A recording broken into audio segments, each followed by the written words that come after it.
Ministri i Marrëdhënieve ndërmjet bashkësive Agon Ferrati në një brifing me gazetar prezantoi gjendjen në të cilën e ka gjetur institucionin pas marrjes së detyrës, duke paralajmëruar reforma në funksionimin e ministrisë dhe një qasje të re në shpërndarjen e resurseve dhe granteve.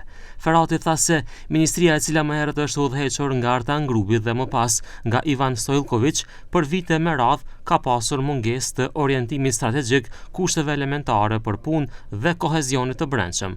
Sipas tij, nga 139 të punësuar në ministri, rreth 30% nuk kanë pasur kushte adekuate për të kryer punën e tyre për shkak të mungesës së pajisjeve bazë, përfshirë kompjuter, tavolina dhe hapësirë pune. Ai theksoi se menjëherë pas marrjes së funksionit ka nisur procesi për përmirësimin e kohezionit brenda ministrisë, duke zhvilluar takime me udhëheqësit e sektoreve dhe ekspert për të gjetur mënyra për funksionim më efikas.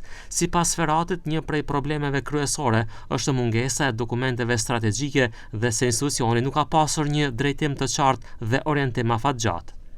Ferrati foli edhe për shpërndarjen e granteve, duke akuzuar se në periudhën e kaluar ka pasur pabarazi në ndarjen e mjeteve.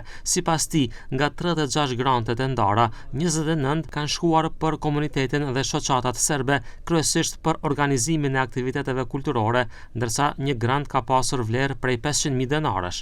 Në pjesën e vizionit të tij, ministri kërkoi bashkëpunim më të madh me mediat, duke theksuar rolin e tyre në ruajtjen e stabilitetit dhe kohezionit shoqëror. Ai përmendi si shembull tensionet që krijohen gjatë ndeshjeve sportive, ku sipas tij fyerjet në stadiume shpesh përhapen në rrjetet sociale dhe më pas reflektohen edhe në institucionet politike.